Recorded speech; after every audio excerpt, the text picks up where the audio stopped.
એ ભાવ ફરી લખવો પડ્યો. પણ એ જગ્યાએ અધ્યાત્મ યોગી કવિ રાયચંદભાઈ તરીકે પ્રસિદ્ધ એવા શ્રીમદજીએ એક અપૂર્વ તત્વ વિચારનું હરિગીત છંદમાં રચેલું અમૂલ્ય તત્વ વિચાર કાવ્ય લખ્યું. લક્ષ્મી, સત્તા, સંસાર વગેરેમાં ક્ષણિક સુખ માનીને આંધળી દોટ લગાવતા માનવીને એના દિવ્ય શક્તિમાન આત્માની ઓળખ આપવાનું કહે છે.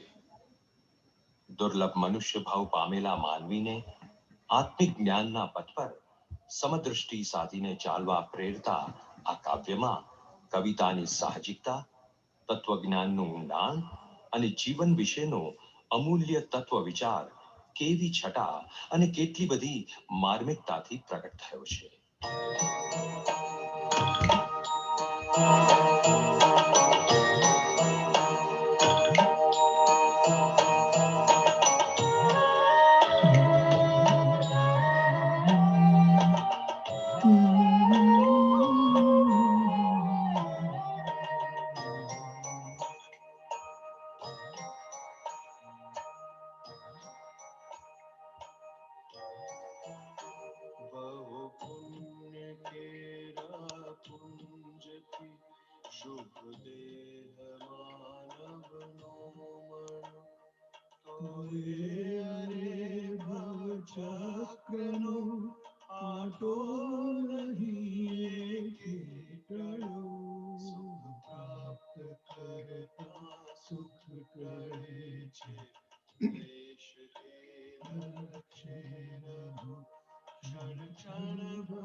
Jai Jinendra.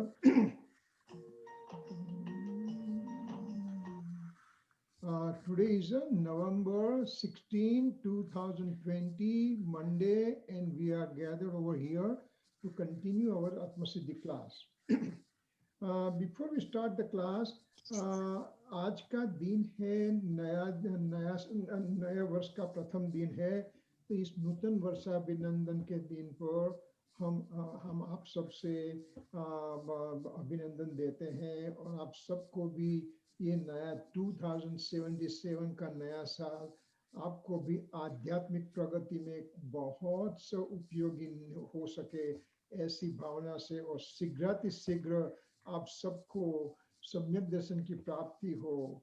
और सम्यक दर्शन हो गया तो सम्यक दर्शन में आगे बढ़ के पंचम गुण स्थानक से आगे बढ़ के छठा सातवां गुण स्थानक से आप मुक्ति की तरफ आगे बढ़ो, ऐसी एक पवित्र भावना के साथ हम आज का नया साल चालू करते हैं।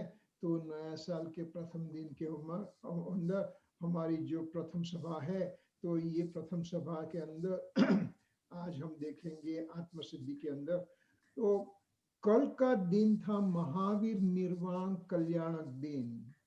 हम दीपावली बोलते हैं, दीपावली हम नहीं बोलने, हमको महावीर निर्वाण कल्याणक दिन बोलना है। महावीर स्वामी का निर्वाण हुआ और ये निर्वाण हुआ तो हम खुशी क्यों होते हैं? हमारे घर में किसी का मृत्यु होता है तो शोक होता है। तो यहाँ पर क्या हुआ है? तो महावीर स्वामी का डेथ नहीं हुआ है। अरे वो महावीर स्वामी के आत्मा ने सभी कर्मों से मुक्ति लेकर अभी सिद्ध दशा में विराजमान हो गए हैं और सादी अनंत अनंत काल तक अपने निज आनंद में रहने वाले हैं। उसका हम सेलिब्रेशन करते हैं और साथ में हम भी साधक जीव है, याचक जीव नहीं है, हम साधक जीव है। हम भी भगवान को कहते हैं कि हे प्रभु, आपने तो अपने पुरुषार्थ से मुक्ति का मार्ग ले लिया। आप मुक्ति का अंतिम सीमा पर, सिद्ध सीमा पर पहुंच गए।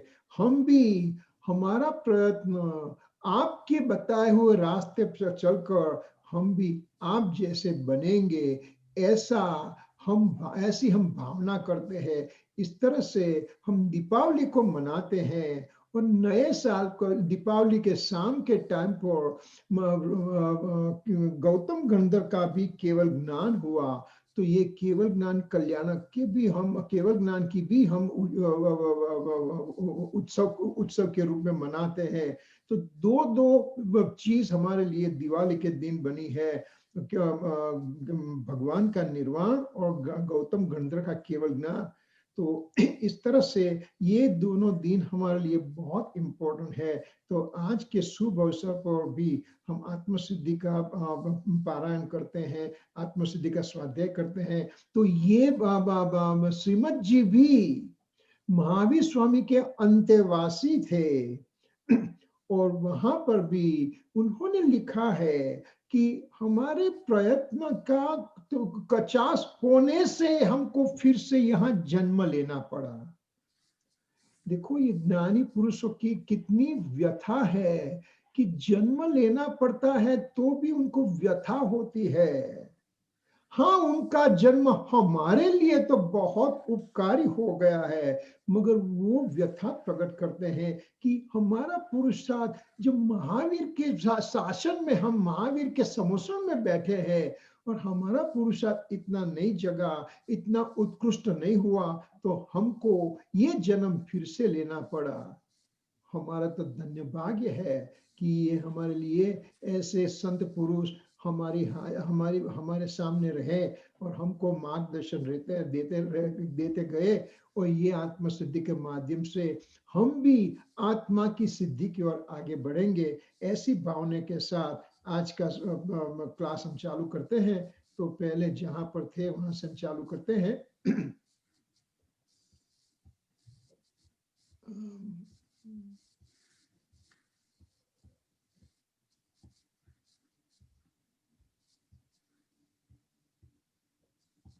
हाँ, तो लास्ट टाइम हम ये स्लाइड पर थे कि मिरर फॉगी हो गया है। मिरर फॉगी हो गया है तो ये बहन जी का पिक्चर बराबर दिखाई नहीं देता है। जब मिरर फॉगी हो गया है तो प्रतिबिंब मिरर में नहीं आ सकता है, तो ये मलिन दर्पण हो गया है, तो फॉगी मिरर हो गया है। मलिन दर्पण में मुख दिखाई नहीं देता है। तो इस तरह से मनुष्य के चित्त में, हमारे आत्मा में मलिनता हो गई है। मेरे आत्मा में मलिनता हो गई है, तो मेरे आत्मा में ज्ञान की पर्याय में जो सुंदरता होनी चाहिए, जो स्वच्छता होनी चाहिए, वो दिखाई नहीं देती है। तो अंतरात्मा की पवित्रता दिखाई नहीं देती है। देखो, ज्ञान की पर्याय का स्वभाव तो स्व पर प्रकाशकपना है। ज्ञान की पर्याय मिरर जैसी है, दर्पण जैसी है। जो कुछ उसके सामने आता है उसको प्रकाशित करता है। मगर जब दर्पण ही मलिन हो गया है, जब मेरी पर्याय मलिन हो गई है, पर्याय में अज्ञानता हो गई है, मिथ्यात्व हो गया है, तो बाहर की वस्तुओं का प्रतिभास और मेरे आत्मा का प्रतिभास, स्व पर प्रकाशकपना, वो मलिनता से संपूर्ण से दिखाई नहीं देता है। तो ये प्रॉब्लम कोई वस्तु का नहीं है, प्रॉब्लम मेरा है कि मेरे में मलिनता हो गई है। ये मलिनता को दूर करने के लिए मुझे क्या करना है? जब मुझे क्रोध आता है, आपने, आपके बारे में, आपके लिए, आपके माध्यम से मुझे क्रोध हुआ, इस तरह से मैं सारी दुनिया को अंगुली करके ब्लेम करता हूं, मगर मैं भूल जाता हूं कि एक अंगुली पर तरफ है, बाकी की 4 अंगुली मेरे तरफ है। ये 4 गुना प्रॉब्लम मेरा है कि मैंने अपनी मलिनता से, अपनी अज्ञानता से, अपनी अस्थिरता से क्रोध मान माया लोभ किया है। तो मैं ही जवाबदार हूं, मैं ही रिस्पॉन्सिबल पार्टी हूं। कोई अन्य तो किसी का कुछ, अन्य ने किसी ने कुछ नहीं किया है। तो क्योंकि मुझे संसार के प्रति प्रेम हुआ है, संसार के प्रति मुझे प्रेम हुआ है, ये प्रेम में मैं पागल हो गया हूं। ये क्षणिक संसार, एक संसार का क्षणिक सुख मुझे मिल रहा है, इससे, इसके अंदर मैं ओतप्रोत हो गया हूं। इससे, इसके लिए, इससे मेरी तत्व रुचि ब्लंट हो गई है। तत्व रुचि मेरी ब्लंट होने से मुझे सच्चा तत्व क्या है उसका मालूम नहीं पड़ता है। Excuse me. सत्व की रुचि नहीं है, तो ज्ञान और आनंद स्वरूप मेरा जो आत्मा का है, ज्ञानानंद, यानी कि या तो चिदानंद बोलो, ज्ञानानंद बोलो। ज्ञानानंद मीन्स ज्ञान प्लस आनंद, चिदानंद यानी कि चित प्लस आनंद। चित में दर्शन और ज्ञान दोनों आ जाएंगे। दर्शन यानी कि जनरल ऑब्जर्वेशन, ज्ञान यानी कि विशेष ऑब्जर्वेशन। तो ज्ञान ज्ञान ज्ञान या तो चित्त ये मेरा कार्य है, और आनंद ये मेरा भोक्तृत्वपना है। ज्ञान और चित्त मेरा कर्तृत्वपना है, और आनंद मेरा भोक्तृत्वपना है। श्रीमद जी के पाठ में आता है कि आत्मा करता है, आत्मा भोक्ता है, आत्मा ज्ञान दर्शन का करता है, आत्मा आनंद का भोक्ता है। मगर ये जब मैं अपनी तरफ देखता हूं, मेरी मेरी मेरी श्रद्धा गुण की पर्याय अपनी तरफ आती है, तब मेरे में शुद्ध ज्ञान होता है। ये शुद्ध ज्ञान का मैं करता होता हूं। और जब शुद्ध ज्ञान होता है, सम्यक ज्ञान होता है, तो उसके साथ में सुख गुण में से अतीन्द्रिय आनंद की पर्याय भी आएगी, उसका मैं भोक्ता होता हूं। इस तरह से मैं अपने ज्ञान और आनंद का कर्ता भोक्ता हूं। मगर पर वस्तु का पर वस्तु का मैं कभी भी कर्ता नहीं हो सकता, कभी भी भोक्ता नहीं हो सकता। हाँ, मेरी मान्यता मलिन है, तो मैं पर का करता हूं, ऐसा मैं मानता हूं। अरे मैं क्लास लेता हूं, मैं कितना बड़ा विद्वान हूं। अरे क्यों क्यों क्यों तू अभिमान करता है? तू किसी को सिखा सकता है, ऐसी तेरी मान्यता है, ऐसी तेरी मान्यता है। तो तू घोर संसार में पड़ा है, तुझे संसार का प्रेम है, तुझे आत्मा का प्रेम नहीं है। मैं किसी का कुछ, मेरे बच्चे को मैं पढ़ा सकता हूं। हम माँ बाप ने रात के 2-2 बजे तक हमारे बच्चों के साथ होमवर्क में मदद किया, तो एक बेटा हमारा डॉक्टर हो गया, दूसरा बेटा हमारा इंजीनियर हो गया, तीसरा बेटा हमारा लॉयर हो गया। अच्छी बात है, हमने सब कुछ कर दिया। तो आपका चौथा लड़का वो हाई स्कूल फेल क्यों हो गया? वो तो उसकी मर्जी। जो फेल हो गया तो बच्चे पर लगा दिया आरोप, और अच्छा हुआ तो अपने आरोप ले लिया। तो ये पर का कर्तापना, ये मेरा अनादि का प्रॉब्लम है। जब मैं पर का कर्तापना होता हूं, तो आनंद गुण की, सुख गुण की भी विपरीत पर्याय होती है, और उसको आकुलता कहते हैं। तो पर में, जब मैं पर में कर्तापना मानता हूं, तब मुझे आनंद गुण की विपरीत पर्याय आकुलता रूप होती है। जब मैं अपने स्वभाव भाव का करता हूं, तो आनंद गुण की अतीन्द्रिय आनंद रूप की पर्याय होती है। इस तरह से कर्ता भोक्तापना होता है। ये ज्ञानानंद स्वरूप की बात करके अज्ञान भाव से पर को अपना मानता है। ये मेरे मलिन दर्पण जैसा प्रॉब्लम है, ये मेरा प्रॉब्लम है। देखो, पहले तो प्रॉब्लम कहां पर है वो जानना पड़ेगा। अभी प्रॉब्लम कहां है ये मैंने जान लिया, तो क्या करने का है अभी? ये मलिन दर्पण को कैसे साफ करना, ये मेरी मलिन पर्याय को कैसे साफ करना।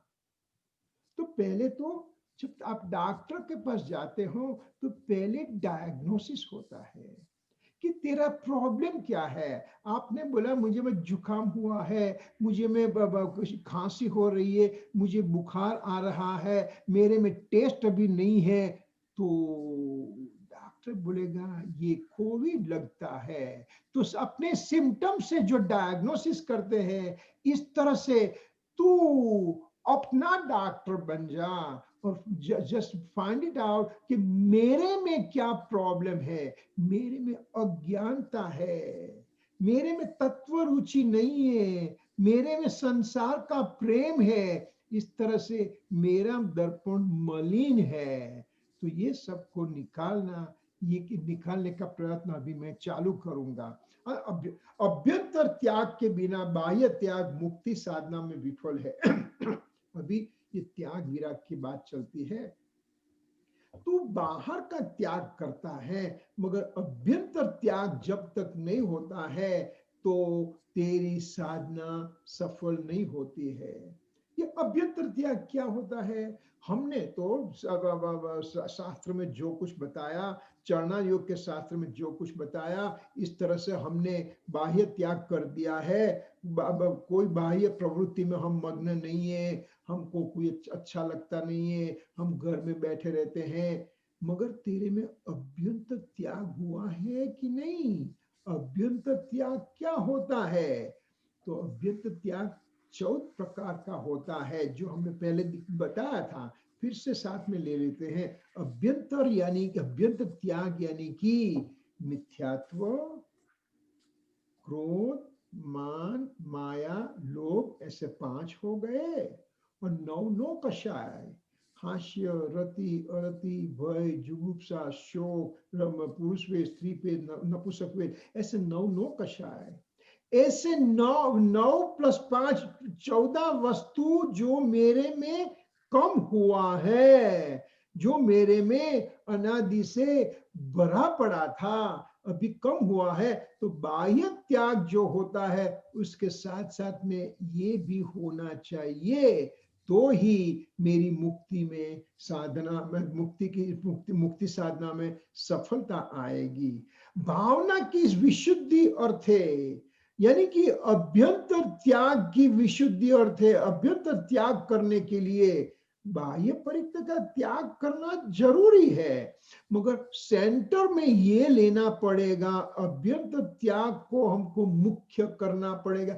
मेरा प्रॉब्लम क्या है? मिथ्यात्व है, क्रोध, मान, माया, लोभ है, 9 कषाय है। ये मेरे दर्पण की मलिनता है।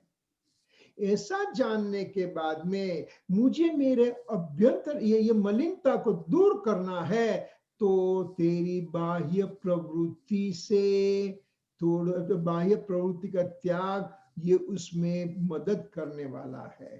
अकेला बाह्य त्याग तूने कर दिया, तूने मुनि दशा ले ली, तू नग्न दिगंबर मुनिराज हो गया, मगर अंतर में मिथ्यात्व नहीं गया है, राग द्वेष, क्रोध, मान, माया, लोभ नहीं गया है, राग द्वेष नहीं हुआ गया है। तो ऐसा बाह्य मुनिपना तूने अनंत बार लिया है। शास्त्र में आता है, तूने जो मुपत्ति रखी थी, वो मुपत्ति का ढगला किया जाए तो मेरू पर्वत से भी ऊंचा ढगला हो जाएगा। इतनी दफा मैंने द्रव्य मुनिपना लिया था, यानी कि अभ्यंतर त्याग के बिना बाह्य त्याग लिया था, मगर मेरे में कुछ सफलता नहीं हुई, क्योंकि अंतर का त्याग नहीं हुआ था। मैं बाह्य नग्न दिगंबर हो गया हूं, मैंने घर छोड़ दिया है, तो क्या है? तुझे आंतरिक शुद्धि नहीं हुई है।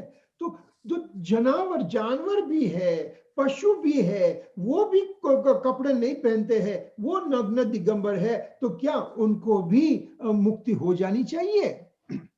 जब तक तेरी अंतर की शुद्धि नहीं होती है, तब तक बाह्य परित्याग काम नहीं करता है। किंतु जो अभ्यंतर परिग्रह रूप रागादि से युक्त है, उसका बाह्य परित्याग निष्फल है। यानी कि ये अभ्यंतर परिग्रह जो रागादि है, तेरा राग, द्वेष, क्रोध, मान, माया, लोभ, मिथ्यात्व, ये सबको निकालना, वो मेरा ध्येय होना चाहिए। अभी देखो, ये तो ध्येय, ओके चलो, पीस ऑफ पेपर में तो हमको समझ में आ गया कि मेरा ये ध्येय होना चाहिए। हाँ, तो मेरा ये ध्येय होना चाहिए, इतना तो मुझे समझ में आ गया, बराबर। तो अभी अभ्यंतर परिग्रह रागादि मुझे निकालना है, उसकी मैं माला गिनता हूं सुबह से शाम तक। क्या वो मेरा अभ्यंतर परिग्रह हो जाएगा? आपको मैं बोलता हूं कि आंख बंद करके काला मथ देखना, तो पहला क्या दिखाई देगा आपको? कालापन ही दिखाई देगा। तो क्या करेंगे? आपने तो ये बोल दिया कि अभ्यंतर त्याग सेंटर में ले लो, मगर कैसे करें? हमको रागादि को दूर कैसे? अच्छा, इतना तो तुझे समझ में आया है कि अभ्यंतर त्याग करना है, रागादि को त्याग करना है, इतनी तो समझ आई, तू सच्चे राह पर आ गया है। अभी आचार्य भगवान कहते हैं, ज्ञानी पुरुष कहते हैं, श्रीमद जी कहते हैं, अभी तू मेरे सर्कल में आ गया है, अभी मैं तुझे बताऊंगा कि तेरा क्या होने वाला है, तेरी मुक्ति ही होने वाली है। क्या बताते हैं? अभ्यंतर परिग्रह रागादि जो दूर करना है, इसके लिए उसको कुछ करना नहीं है, या रागादि को कुछ नहीं करना है। तो क्या करूं? देखो क्या कॉम्प्लिकेटेड करते हो आप। पहले बोलते हो कि बाह्य त्याग अकेला जरूरी नहीं है, साथ में अभ्यंतर त्याग होना चाहिए। हम अभ्यंतर त्याग के नजदीक आए, हमको रागादि निकालना है, और अभी बोलते रागादि की तरफ दृष्टि मत करो। हाँ, क्यों? तुझे रागादि निकालना है ना, मिथ्यात्व क्रोध मान माया लोभ निकालना है ना। हाँ हाँ, निकालना है। मैं तुझे एक अनादिकाल से इंटेंस डार्क, एकदम भयंकर अंधेरा जो रूम है, ऐसे रूम में मैंने तुझे रख दिया और बोल दिया कि अभी तू ये अंधकार को दूर कर। तू क्या करेगा? तू बोलेगा कि मैं फ्लैश लाइट करूंगा। अरे मुझे अंधकार दूर करना है, नहीं मैं फ्लैश लाइट करूंगा। अरे क्यों? क्योंकि फ्लैश लाइट करूंगा तो ऑटोमेटिक अंधकार का नाश होगा। मैं दिया जलाऊंगा तो अंधकार का ऑटोमेटिक नाश होगा। तो ये रागादि रूप अंधकार को नाश करने के लिए तुझे ज्ञान प्रकाश करना है। ज्ञान, सच्चा ज्ञान, यथार्थ तत्व निर्णय करना है। जब तू यथार्थ तत्व निर्णय करेगा, नौ तत्व का स्वरूप क्या है, छह द्रव्य का स्वरूप क्या है, वो जानकर, उसके सच्चा स्वरूप जानकर, अभी तू उसकी तरफ जब आगे बढ़ता है, तो ये रागादि ऑटोमेटिक तेरे मंद हो जाते रहे हैं। इस तरह से हमको देखना है। तो हमको रागादि मंद करना है, तो ज्ञान प्रकाश करना है। ज्ञान प्रकाश के लिए स्वाध्याय करना है। स्वाध्याय के अंदर छह द्रव्य नौ तत्व का सच्चा स्वरूप जानना है। वो तुम जानते हैं। आपने क्या बड़ी बात कर दी। जीव अजीब पाप पुण्य संवर निजरा बंध मोक्ष बोला, हम नौ तत्व बोल गए। और डेफिनेशन चाहिए, मैं दिखा देता हूं आपको। कर्म का आना आश्रव है, कर्म का अटकना वो संवर है, कर्म का निकलना निर्जरा है। अरे तू क्या जो बात करता है, वो तेरा धारणा ज्ञान, मति ज्ञान, श्रुत ज्ञान के धारणा ज्ञान की तू बात करता है। मगर वो जानने के बाद में तेरी ऐसी परिणति हुई है, सच्चा तूने जाना है कि आश्रव किसको कहना और संवर किसको कहना। जानने के बाद में ऐसी तेरी परिणति भी होनी चाहिए। इस तरह से हमको रागादि कम होते जाएंगे, ज्ञान प्रकाश की उत्पत्ति ज्यादा हो जाएगी, रोग का क्रोध मान माया लोभ कम होते जाएंगे। और ऐसे अभ्यंतर त्याग जब होता है, तो बाह्य में तेरी जो शरीर की प्रवृत्ति है वो भी अप्रोप्रिएटली चलती रहेगी। इस तरह से यहाँ कहने में आया है। तो कुनकुन आचार्य देव ने अष्टपाहुड़ भाव पाहुड़ स्टांजा 3 में ये सब कुछ बताया है। कितनी सुंदर बात करी कि बाह्य त्याग से अंतर त्याग, अभ्यंतर त्याग, अंतर त्याग में रागादि का त्याग, रागादि का त्याग यानी कि ज्ञान का प्रकाशपना। तो ज्ञान को सर्वोपरि बनाया है। तो इस तरह से हमको देखने का है। आगे बढ़ते हैं। यदि शारीरिक कष्ट से ही मुक्ति होती है, तो शारीरिक कष्ट से ही मुक्ति होती है तो क्या होता है?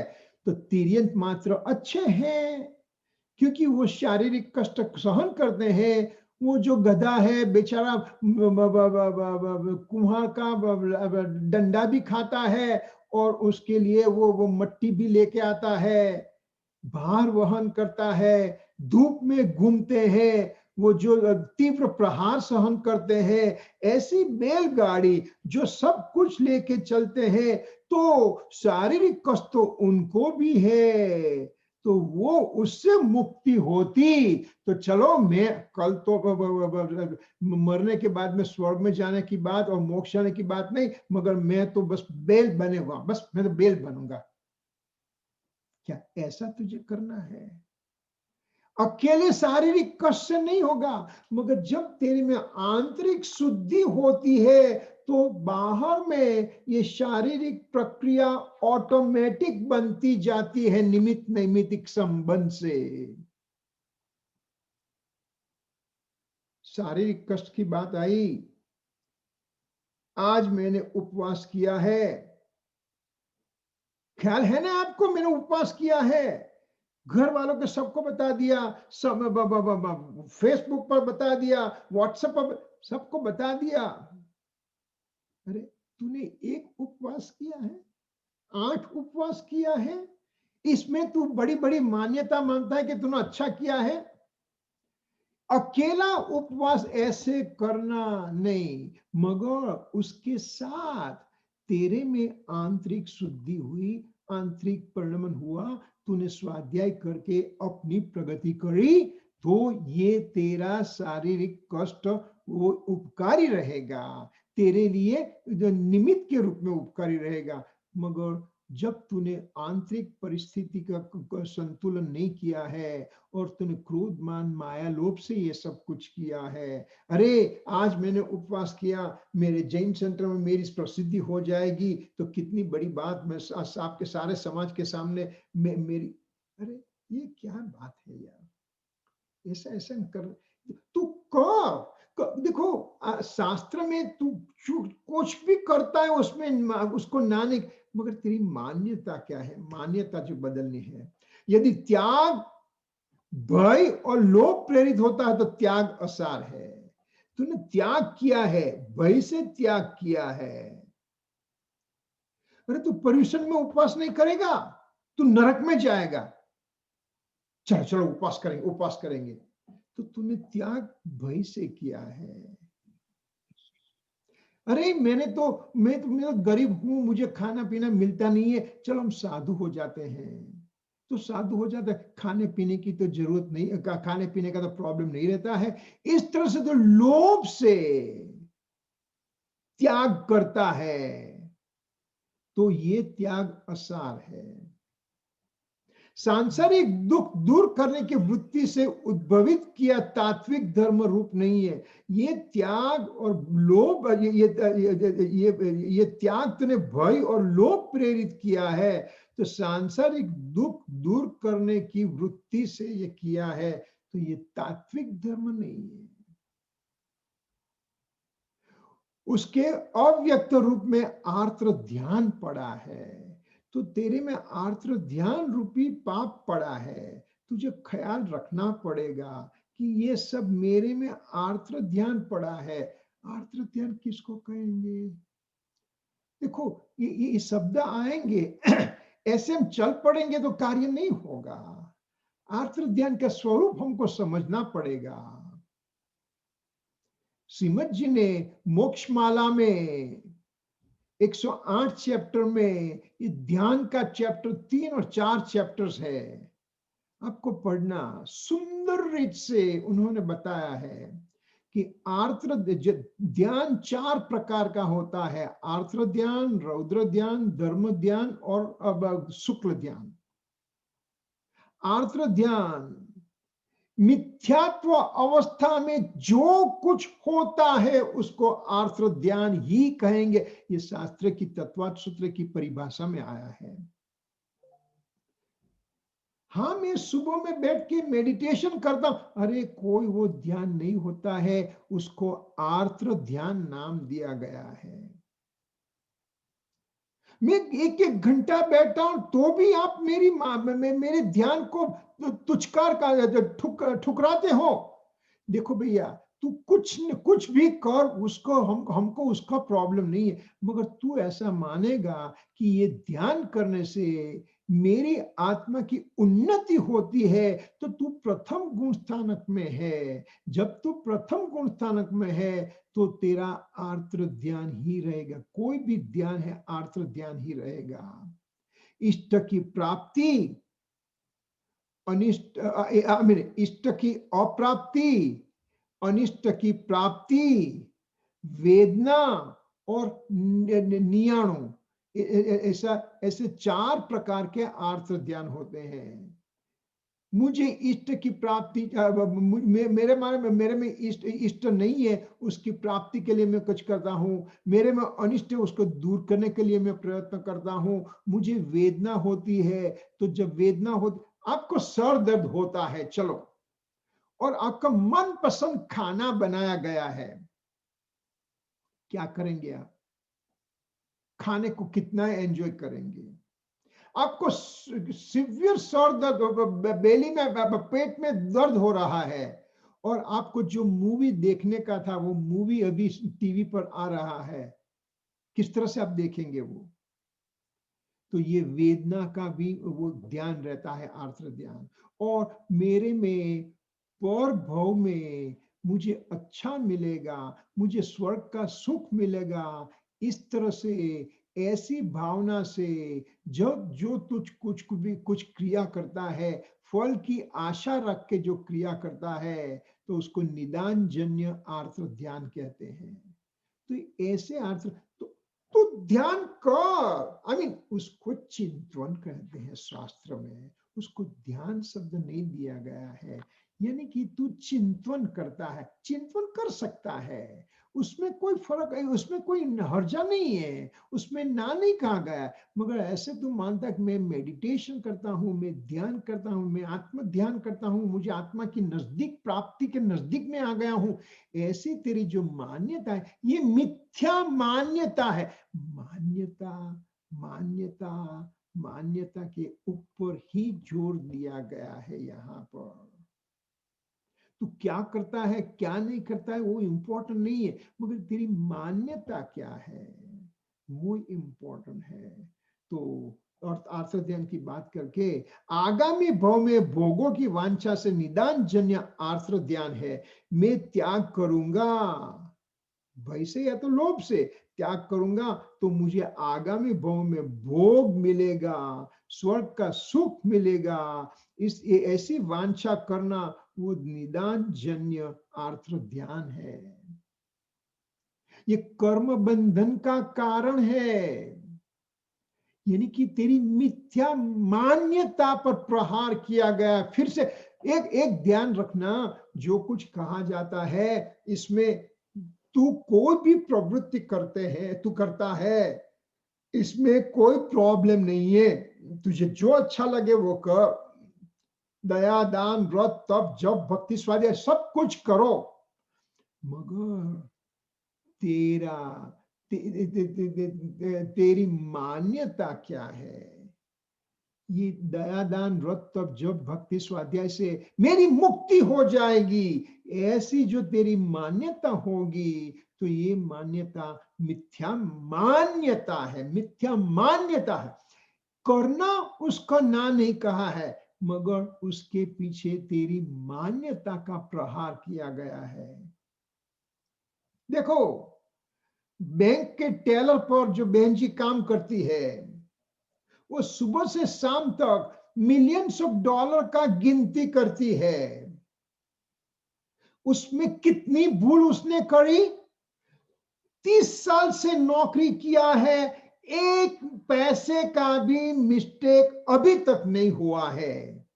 कितनी निष्ठा से कार्य किया है। मगर जो 100 डॉलर की नोट जो बहन जी गिनती है, उसके ऊपर उसका भाव कितना है? ये क्या बोलती है कि ये मेरे हैं? नहीं, मेरे नहीं होते हुए भी जो निष्ठा से उसके प्रति कार्य किया जाता है,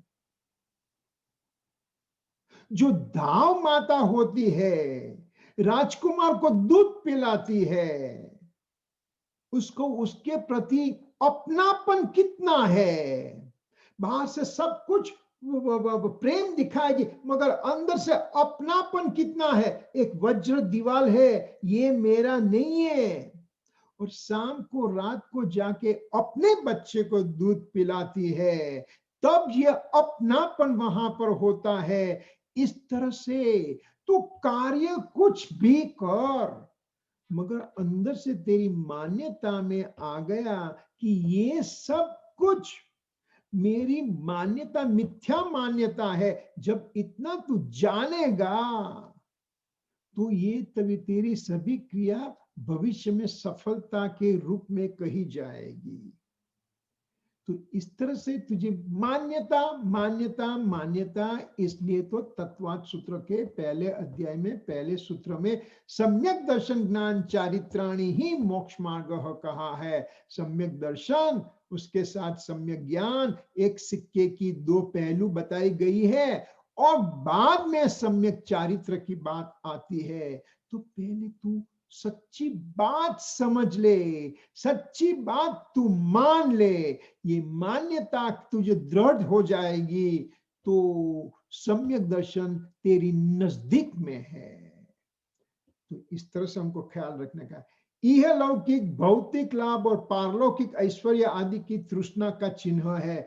मुझे ये त्याग करने से इस लोक में भौतिक लाभ होगा, परलोक में भौतिक लाभ ऐश्वर्यता मिलेगी, ये तेरी तृष्णा का चिन्ह है, ये तेरा लोभ का चिन्ह है। ये कोई तेरा त्याग का स्वरूप नहीं है, ये तेरा लोभ का स्वरूप है। तृष्णा के बीज में से उत्पन्न प्रवृत्ति का फल भी तृष्णा ही होती है। तृष्णा के बीज में और उसका फल भी तृष्णा ही होती है।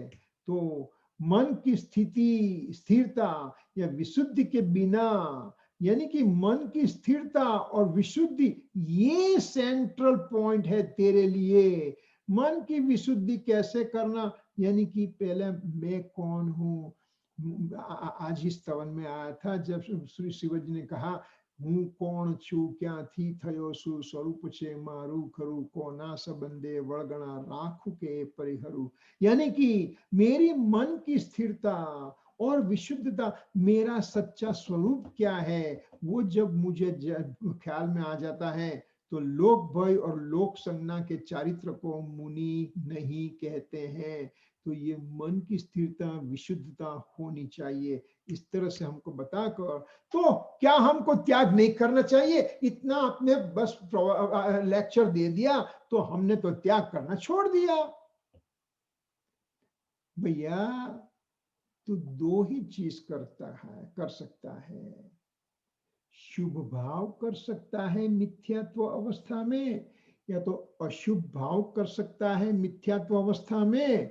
अभी जो त्याग की इतनी बात सुनकर तूने बोल दिया, अच्छी बात है, चलो त्याग होगा, हम नहीं करेंगे, यहाँ क्लास में आया था, त्याग नहीं करेंगे, त्याग नहीं करेंगे, तो तू शुभ भाव नहीं करेगा तो क्या करेगा? पाप की प्रवृत्ति करेगा।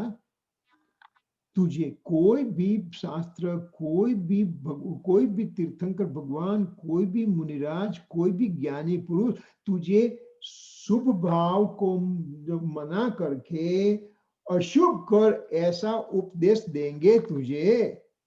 अभी कभी तूने ऐसा सुना है?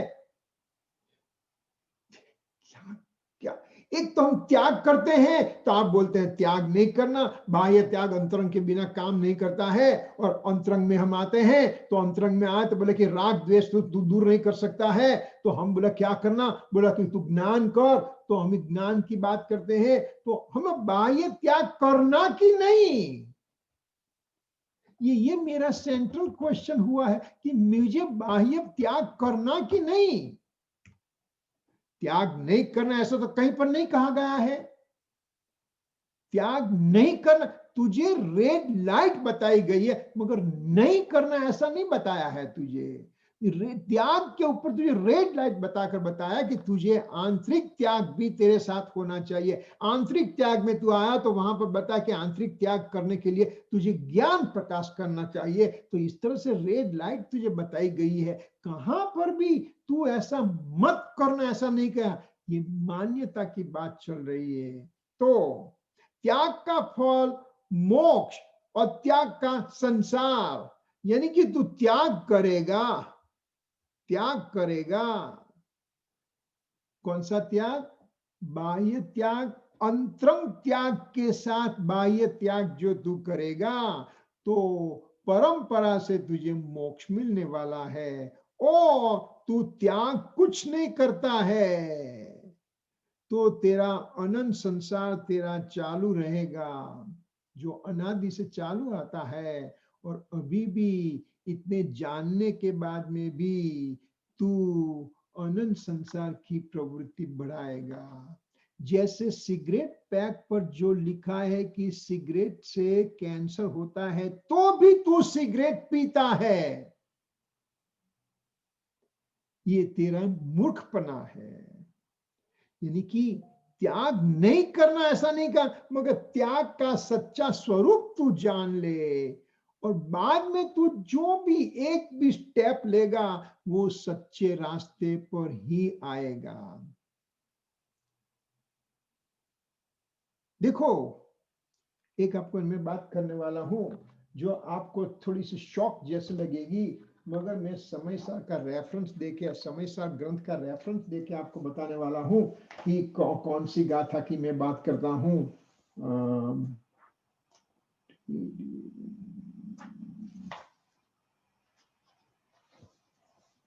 एक मिनट में आपको बता रहा हूं।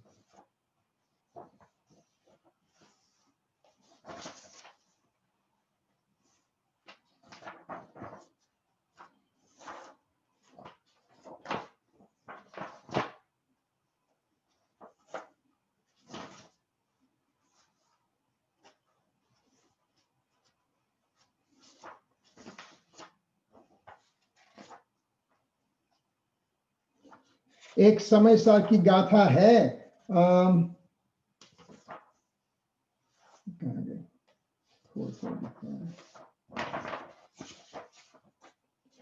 306 और 307, 306 और 307 की समय सार की गाथा है। इसलिए मैंने बताया कि भाई मैं आपको रेफरेंस के साथ बताऊंगा, क्योंकि ऐसा मैं बोलूंगा तो आप बोलेंगे कि चलो कल से ये क्लास में आना बंद। क्योंकि क्या क्या कहा है वहां पर? प्रतिक्रमण को विश्व कुंभ कहा है। अरे, सुबह शाम हम प्रतिक्रमण करते हैं, 15 दिन का प्रतिक्रमण करते हैं, 14 का प्रतिक्रमण करते हैं, चौमासिक प्रतिक्रमण करते हैं, सांवत्सरिक, और आपने बोला प्रतिक्रमण विश्व कुंभ है। 606 गाथा में बताया है, और 607 गाथा में क्या बताया है? 306 गाथा में बताया प्रतिक्रमण विश्व कुंभ है, और 307 गाथा में क्या बताया? अणप्रतिक्रमण अमृत कुंभ है। अरे कुंदकुन आचार्य, क्या कुंदकुन आचार्य आपको क्या हो गया है? प्रतिक्रमण को आपने विश्व कुंभ कहा, और अण प्रतिक्रमण को आपने अमृत कुंभ कहा। हम आपको नहीं मानते हैं। अरे बेटा, तू सुन, ये क्या, कहां से कौन सी बात हो रही है, तू ख्याल में रखकर समझ। तेरे में 3 कार्य तू कर सकता है। या तो तू शुद्ध भाव में रह सकता है, या तो तू अशुद्ध भाव में रह सकता है। अशुद्ध भाव में शुभ भाव और अशुभ भाव, ऐसे 2 भाव होते हैं। अशुभ भाव पाप की क्रिया, शुभ भाव शुभ की क्रिया, पुण्य की क्रिया। वो दोनों को अशुद्ध, इम्प्योर, ऐसे इंक्लिनेशन का नाम दिया, अशुद्ध भाव कहा गया है। और त्रिकाली शुद्ध आत्मा की अनुभूति को शुद्ध भाव, प्योर भाव कहा गया है। प्योर इंक्लिनेशन कहा गया है। तो अभी प्रतिक्रमण को विषकुंभ कहा। देखो यहाँ की तो बात ही नहीं करते हैं, अशुद्ध की तो अशुभ भाव की तो बात ही नहीं करते हैं, पाप की बात नहीं करते हैं, मगर जो तू शुभ भाव करता है, तो शुभ भाव को वहां पर बताया कि वो शुभ भाव विषकुंभ है, यानी कि कर्म बंधन का कारण है। तुझे कर्म बंधन, शुभ का बंधन होगा, मगर बंधन बंधन बंधन बंधन होगा तो तेरा संसार चालू रहेगा। मगर इसलिए उसको ये प्रतिक्रमण को, अशुद्धता की पाप की तो बात ही नहीं, तो अभी दो ही बात रही। शुभ भाव, शुभ भाव बंधन करता है, पुण्य बंधन करता है, इसलिए उसको विषकुंभ कहा, संसार का मूल कहा। मगर जब तू शुद्ध भाव में आता है, अणप्रतिक्रमण, यानी कि ये शुभ भाव से भी दूर तू निकल गया, शुद्ध भाव को दूर करके तू शुद्धता में आ गया, उसको अमृत कुंभ कहा है। ये यहाँ से अतीन्द्रिय आनंद आता है। इस तरह से शास्त्र में कौन से एंगल से क्या बात आती है, वो हमको समझना पड़ेगा। जब हम समझेंगे तो आनंद आएगा कि देखो, कुन आचार्य ने मुझे पाप नहीं करना ऐसा तो बता ही नहीं, क्योंकि वो तो सभी बोलते हैं कि पाप मत करो, पाप मत करो, पाप, मगर जो तू पुण्य का भाव करता है वो भी बंधन रूप है। वो जानने के बाद में वो अल्टीमेटली तो मुझे आत्मा की अनुभूति में आना है, उसको अमृत कुंभ कहा है। इस तरह से हमको समझना पड़ेगा। जब ये समझेंगे तो हम बोलेंगे अरे ये कुन आचार्य ने कितनी जबरदस्त बात हमारे लिए रख दी है।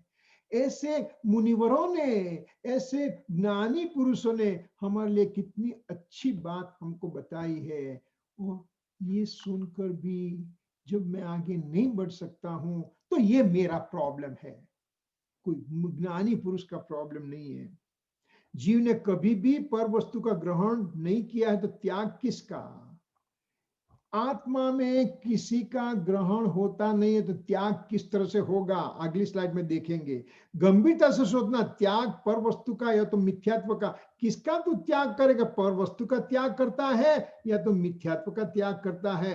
पर वस्तु का तो त्याग होता ही नहीं, मिथ्यात्व का तेरा त्याग होता है। मिथ्यात्व के त्याग के बाद स्वरूप स्थिरता से क्रमशः राग का त्याग से बाद मुक्ति होती है। यानी कि मिथ्यात्व त्याग हो गया, चतुर्थ गुणस्थानक हो गया, बाद में भूमिका अनुसार जो करीबन थोड़े से राग बाकी है, वो राग भी क्रमशः कम होते जाएंगे। तो यहाँ पर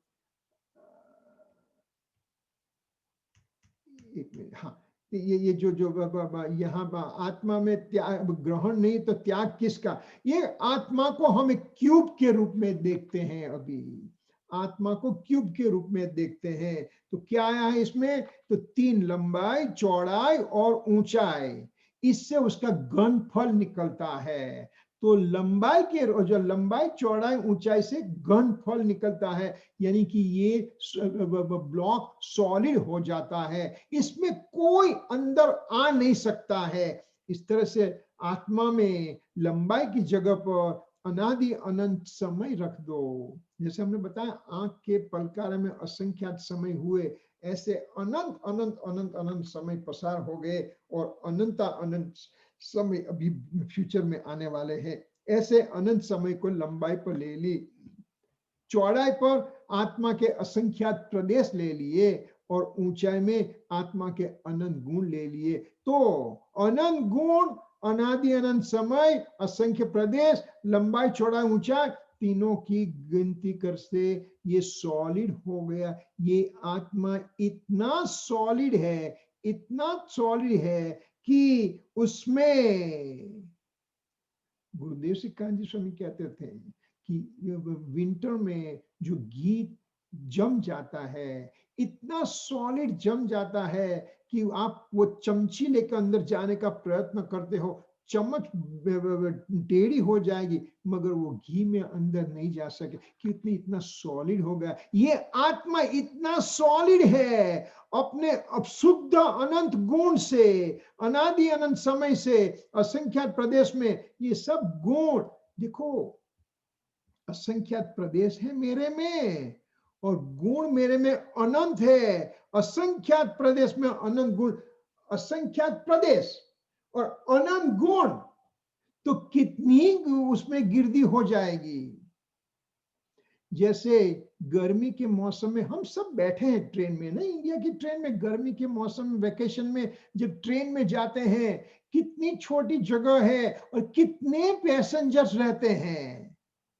नया स्टेशन आता है तो नए पैसेंजर आ जाते हैं तो भी उसमें समा जाते हैं। उसको मुझे याद आता है एक बार 1968 और 69 में मेडिकल स्कूल में था। हमारे एक मित्र का पालनपुर में शादी हो रहा था और हमको बड़ौदा से जाना था। मैं और मेरा मित्र 2 बजे की गुजरात मेल में जाना का था। और हम जब ट्रेन आई, कोई कंपार्टमेंट से कोई खिड़की नहीं खुलती है, दरवाजा नहीं खुलता है, ऐसे जाए कैसे अंदर। तो कोई एक खिड़की खुली तो एक किसी को भाई को कुछ लेना का था तो उसे चाय वाला को बोला चाय ले दे, तो वो खिड़की खुली तो मेरे फ्रेंड को अंदर घुसा दिया और वो उसने मुझे ले लिया अंदर।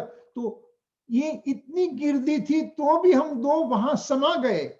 इस तरह से ये अनंत गुण है। असंख्यात प्रदेश में बहुत अच्छी तरह से झील मिलकर रहते हैं। यहाँ पर कोई जगह नहीं है एक्स्ट्रा, इसलिए ये आत्मा को विज्ञान घन आत्मा कहा है। और ऐसे विज्ञान घन आत्मा में राग द्वेष रूपी कोई बाहर की एंट्री ही नहीं होती है।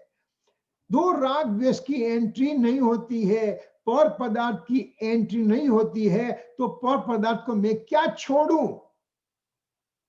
ये एक समझने की बात है।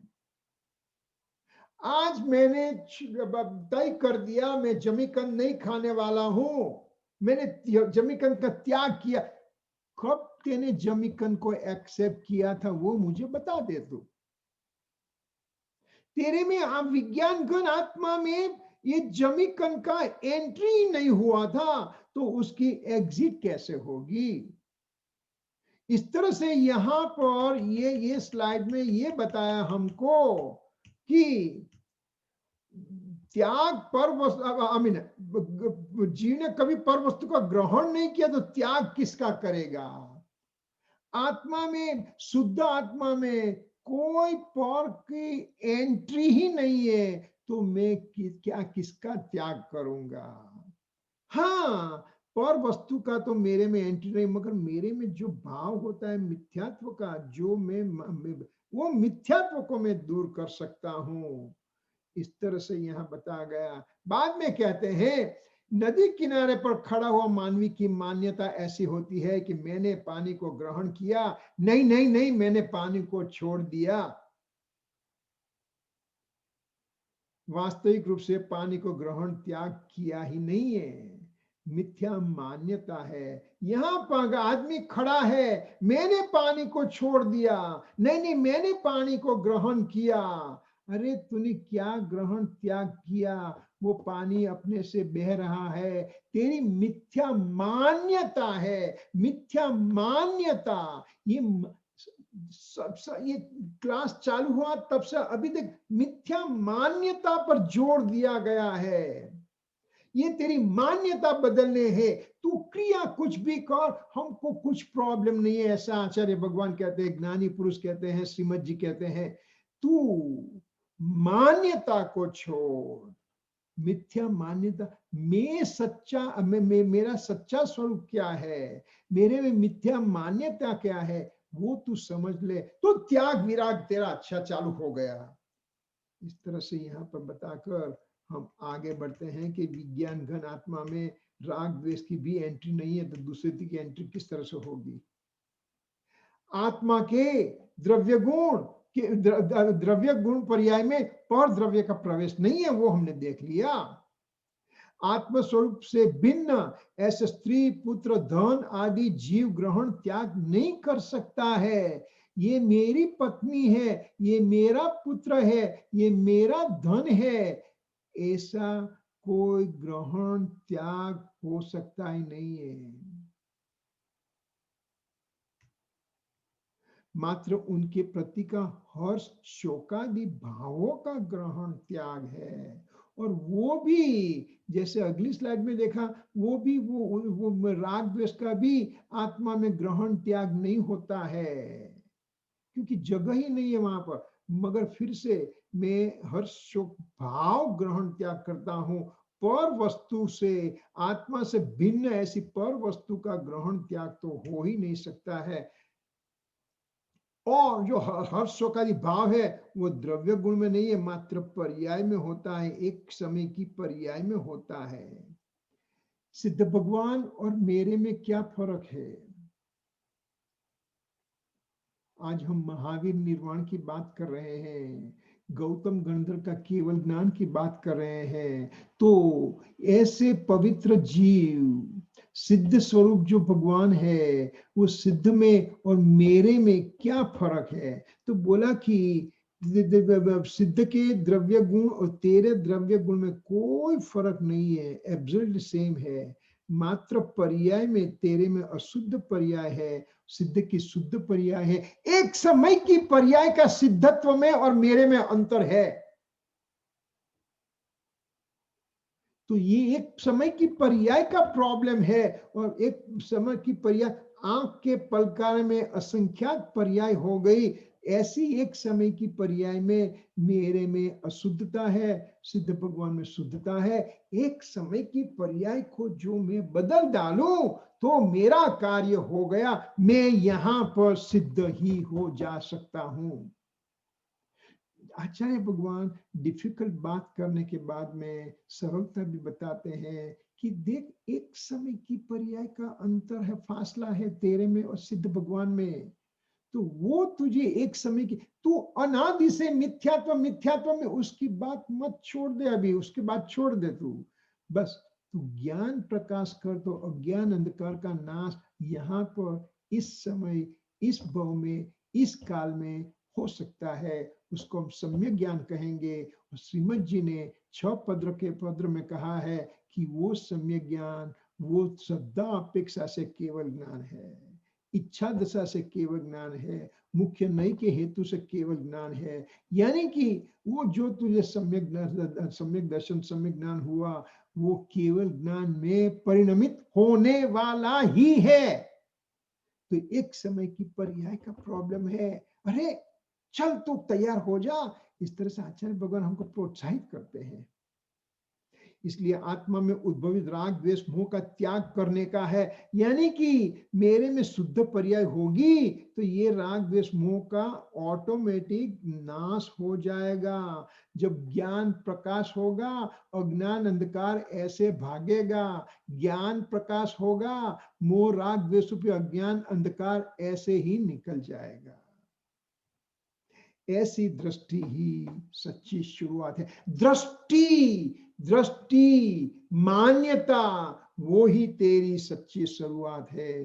तो आज के सारे स्वाध्याय में हमने श्रद्धा की बात करी, यानी कि समझ की बात करी। तो इस तरह से सच्ची शुरुआत सच्ची दृष्टि से होती है। सम्यक दर्शन ज्ञान चारित्राणी मोक्ष मार्ग, सम्यक दर्शन की बात पहले आती है, मान्यता की बात पहले आती है, सच्ची मान्यता की बात पहले आती है। तो ये भी हम करके आज के नए साल के नई शुरुआत पर हम भी इतना दृढ़ प्रगति, दृढ़ता कर दे कि हम भी अपने पुरुषार्थ से, अपनी सच्ची दृष्टि करके, सच्ची मान्यता करके हम आगे बढ़ेंगे। तो ही हम श्रीमद जी के शिष्य कहलाएंगे। जो गुरु को सुगुरु कहना है तो शिष्य को सुशिष्य बनना पड़ेगा। जब कौन से टीचर को सबसे बेस्ट टीचर का अवार्ड मिलेगा? जिसके क्लास में सबसे अच्छे स्टूडेंट है उसको बेस्ट टीचर का अवार्ड मिलेगा। तो मुझे श्रीमद जी मेरे सच्चे गुरु है ऐसा कहना है, तो क्या मैंने सच्चे शिष्य बनने का कुछ भी प्रयास किया? अपने आत्मा में स्थिरता करने का प्रयास किया? अपनी मिथ्या मान्यता दूर करने का प्रयास किया? हाँ किया है, तो तू सच्चा शिष्य कहलाएगा। तो तेरा मेरा गुरु भी सच्चे गुरु के रूप में कहलाएंगे।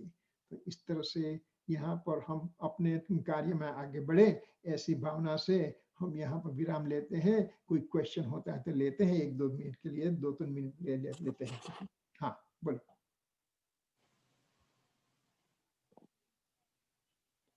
कोई क्वेश्चन है कोई किसी के पास?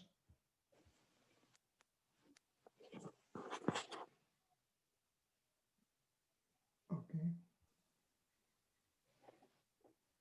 या ओके नहीं okay, there is no question, then will start closing. Okay जिस समझा बिना पाम्यो दुख अनंत, समझाव्यो ते पद नमो श्री सदगुरु भगवन। परम पुरुष प्रभु सदगुरु परम ज्ञान सुखदाम, जेने आप्यूं बाननी तेने सदा प्रणाम। देह छता जेनी दशा वर्ते देहाती, ते ज्ञानी ना चरण हो वंदन अगणी। आज्ञानी ना चरण हो वंदन अगणी। जय जिनेन्द्र। જય જીનેન્દ્ર, બધાને સાલ મુબારક, હેપી ન્યુ યર. સાલ મુબારક. જય